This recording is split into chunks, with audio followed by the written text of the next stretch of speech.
It all started on a crisp autumn morning when I drove up to my cabin, ready to spend the weekend away from the chaos of city life.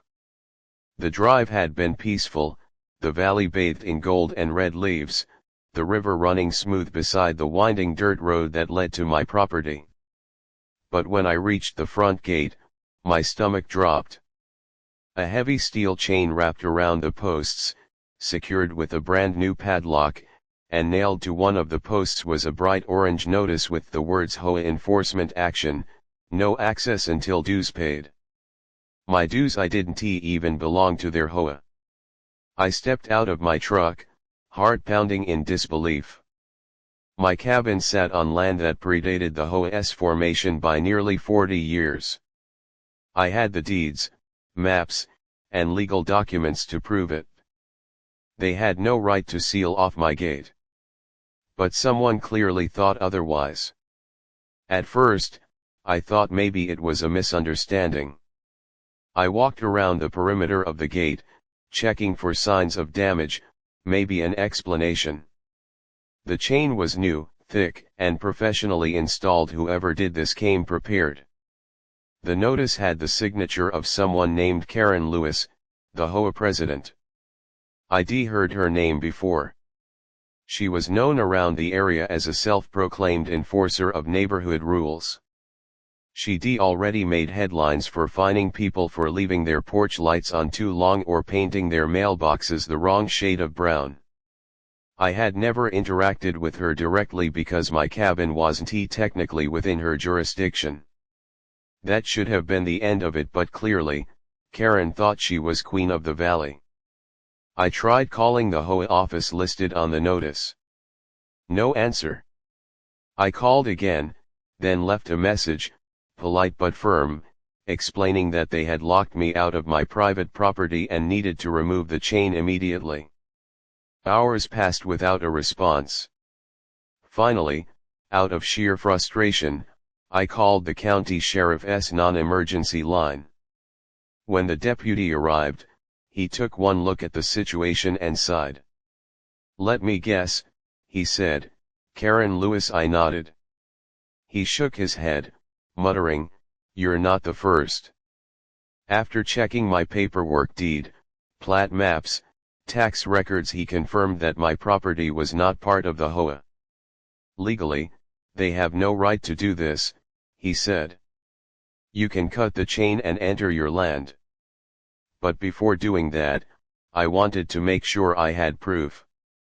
I took photos, videos, and even had the deputy record a statement that he was present when I cut the lock.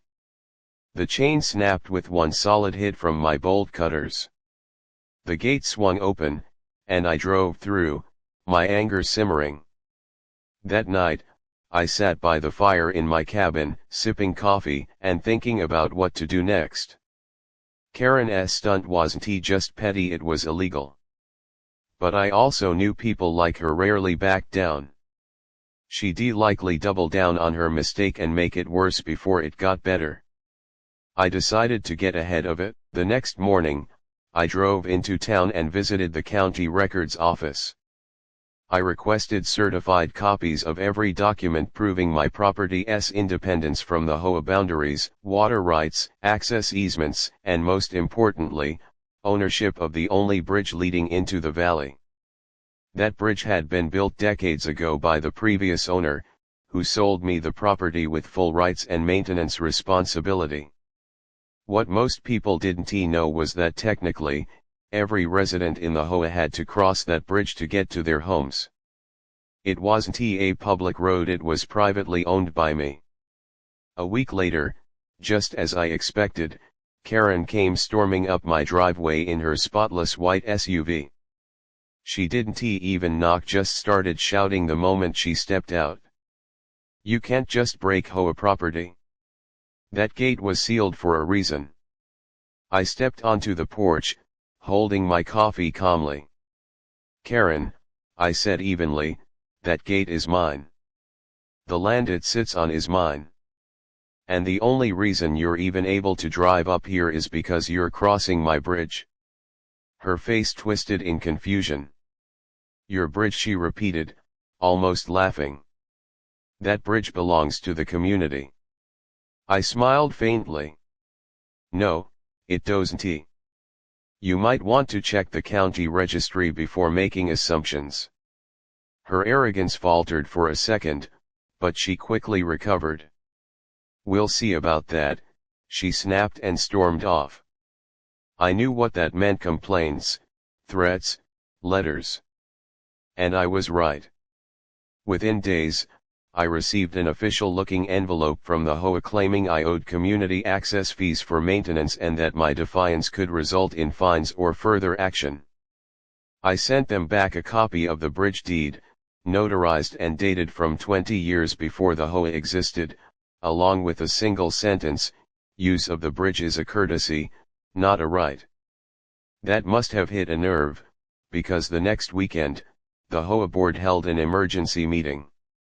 I didn't attend, but a few neighbors who were tired of Karen's antics filled me in later. Apparently, she'd gone on a tirade about rogue property owners undermining community order and private infrastructure disrupting HOA authority. But when one of the members asked her point blank if she had verified any of her claims, she couldn't answer. The county records had already confirmed everything in my favor. Still, she refused to back down. 2 days later, Karen made her biggest mistake yet. She ordered a contractor, one of her HOA's maintenance teams, to block off the bridge with temporary barriers, claiming it was unsafe. I got the notification from my cameras within minutes. I drove out, and sure enough, there she was again, clipboard in hand, directing workers like she owned the place. Karen, I called out, walking toward her. You're trespassing. She turned, smirking. No, I'm performing community safety duties. I pulled out my phone and hit record. You're blocking a private structure. If you don't remove those barriers immediately, I'll call law enforcement and press charges. She hesitated, her face turning pale when she realized I was serious. The sheriff arrived not long after, the same deputy from before. When I explained the situation, he didn't even need convincing. Ma'am, he said to Karen, if you don't leave now, you'll be charged with trespassing and illegal interference with private property. The workers quietly packed up and drove off, leaving her fuming in the middle of the road. This isn't over, she shouted as she got into her car. I smiled. No, Karen, I said, for you, it's just beginning. That night, I filed a formal cease and desist order through my attorney, citing repeated trespass, harassment, and interference with private access. The moment she received it, things changed. The HOA backed away fast. They didn't want to be dragged into a lawsuit over her ego. But I wasn't done yet. I put up a new sign on the bridge the following week: private property, access by permission only. The funny thing was, that bridge suddenly became the most talked about piece of land in the valley. Neighbors began calling, asking politely for continued use, offering to contribute to maintenance costs, even apologizing for the HOA's overreach. Most of them weren't bad people, they just followed Karen's lead until she took it too far. I agreed to keep access open for those who respected the boundaries. But for Karen, her access was revoked permanently. She had to drive nearly 10 extra miles through a rough back road just to get home. In the end, it wasn't revenge, it was balance. She had tried to box me out of my own property, and all it took to stop her was reminding her of something she'd forgotten: real power doesn't come from titles or rules, it comes from ownership, from knowing exactly what's yours. As I stood on my bridge one evening, watching the sunset reflect off the water, I realized the irony of it all. The woman who tried to seal my gate had trapped herself instead. The fallout from Karen's failed attempt to block my gate spread through the valley like wildfire. For a few days, the neighborhood was buzzing. Some people were angry at her for overstepping, others whispered that I had gone too far. But I didn't care much for gossip. I was simply relieved to have access to my cabin again, and even more satisfied knowing I'd exposed her power-hungry games. Still, a part of me knew Karen wouldn't stop there. People like her didn't know how to admit defeat. They waited, plotted, and struck when they thought they had leverage.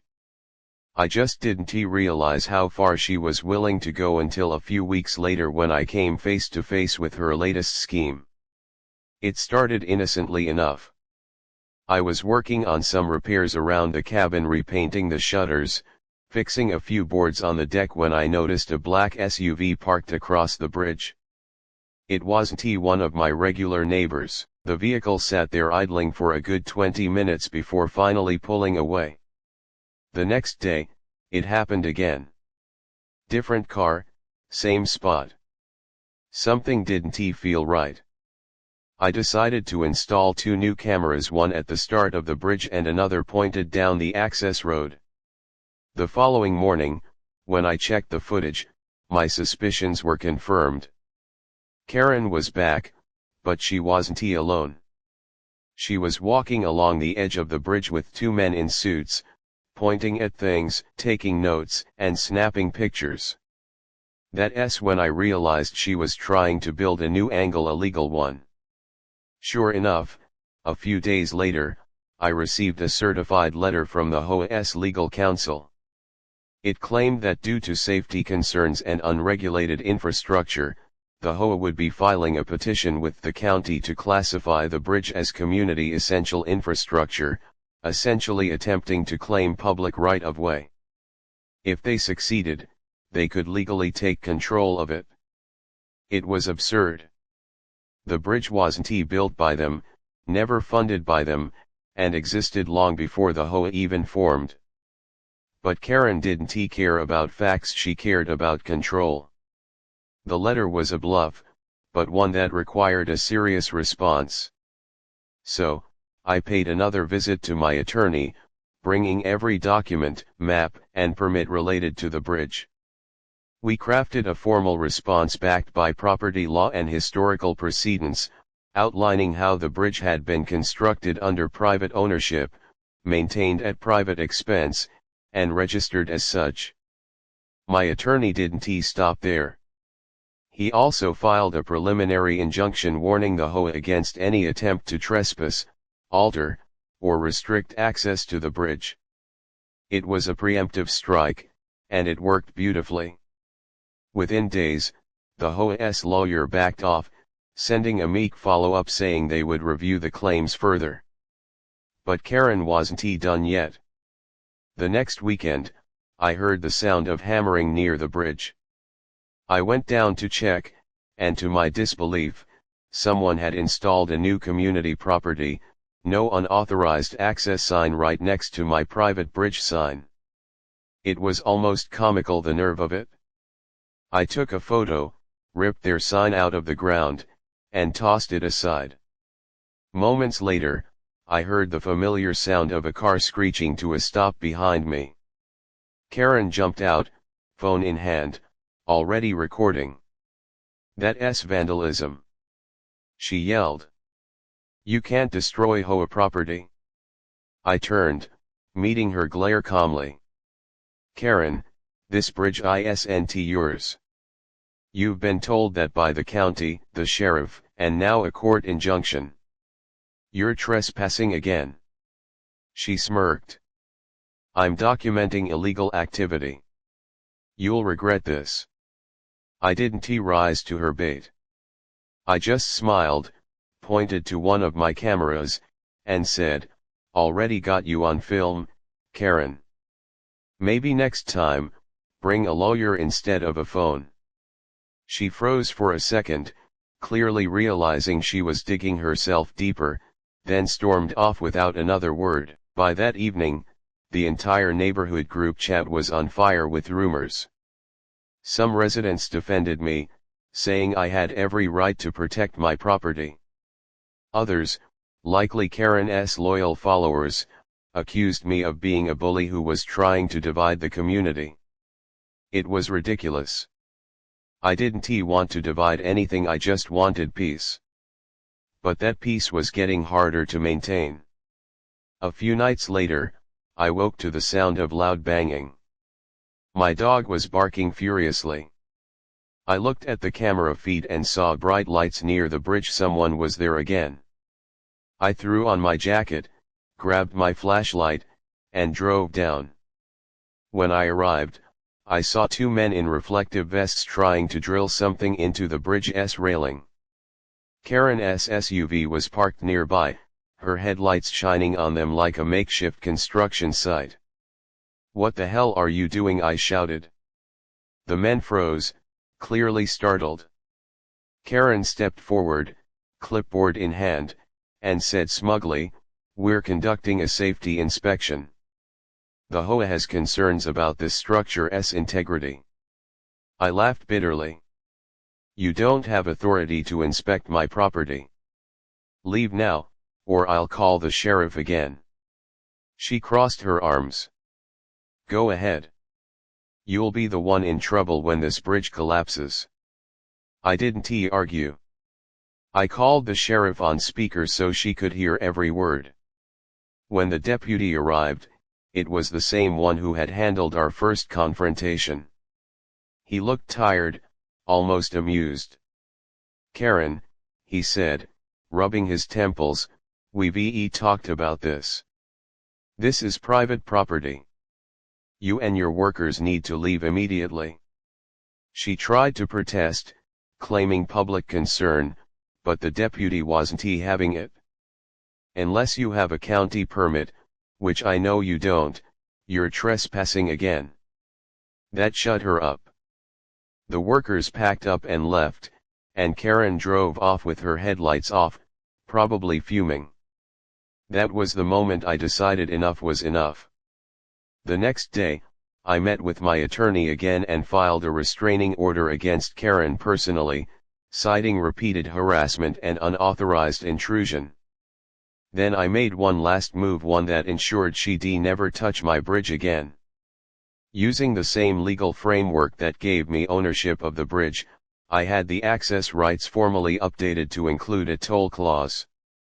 It didn't mean I was going to charge anyone, but it meant that, legally, anyone who crossed the bridge without my permission could be fined or sued for unauthorized use.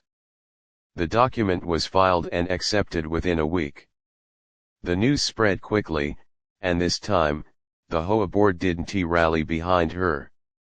They distanced themselves entirely, even issuing an official apology letter to me for miscommunication and overreach. Karen, on the other hand, went radio silent. For weeks, no one saw her outside. Her once daily patrols stopped. Her car stayed parked in her driveway. Some said she'd been warned by the HOA to back off or risk losing her position. Others claimed she was planning a lawsuit. Either way, I didn't care anymore. My property was safe, my rights secured, and my peace restored. One quiet evening, as I stood on the bridge watching the sun dip below the trees, I thought about how absurd the whole situation had become. All this chaos over control over a bridge that wasn't even hers. The valley was calm again, the air crisp, the water below reflecting gold and pink hues. I realized then that people like Karen couldn't stand seeing someone free of their grasp. They needed to dominate, to dictate, to remind others of their supposed authority. But in the end, authority means nothing without ownership. And I owned every inch of the land, the bridge, and the peace that came with it.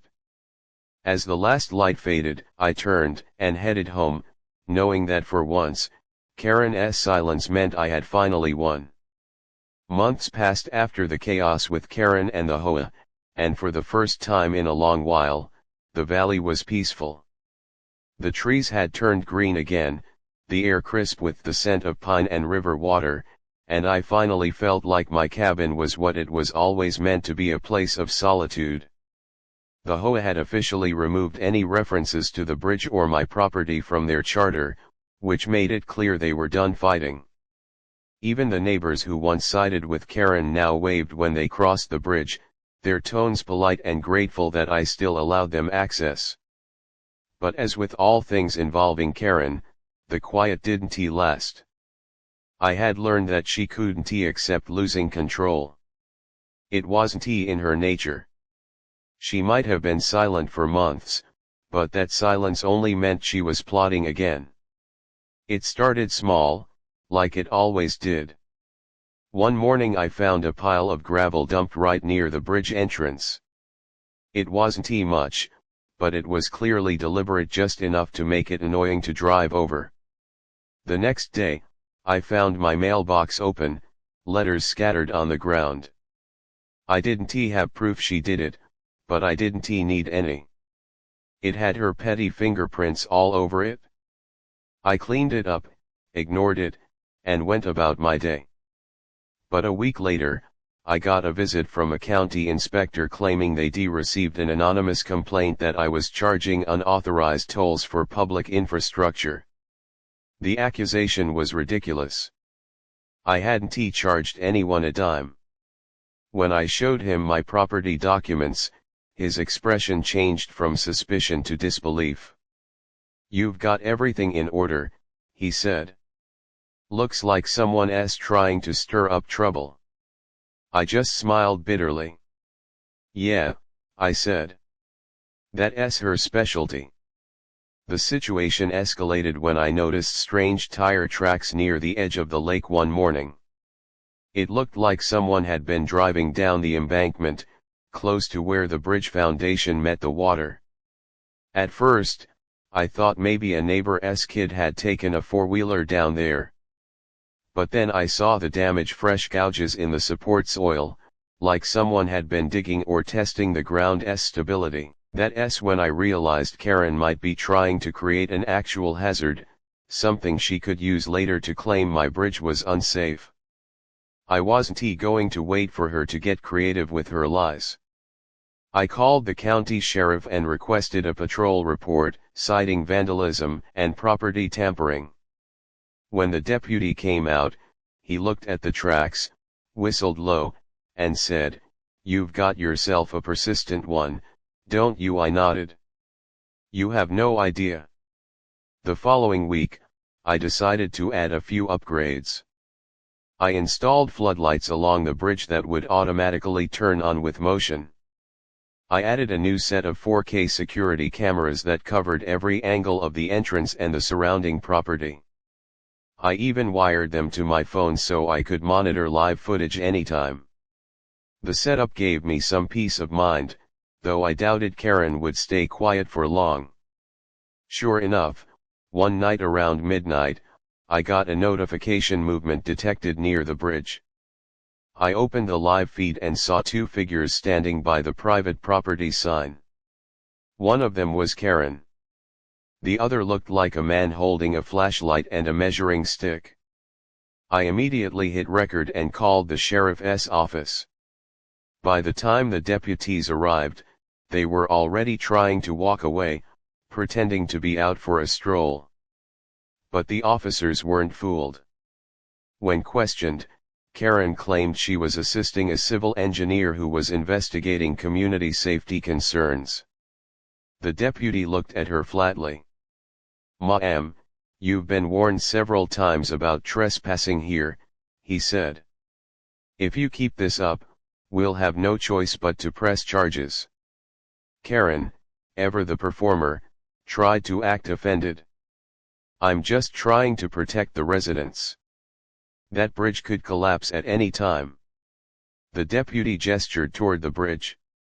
"Funny, it's been standing for decades and inspected multiple times with no issues. You're the only hazard around here." The look on her face was priceless: shock, fury, and embarrassment all mixed into one.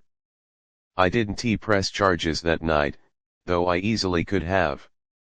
I figured public humiliation would sting worse.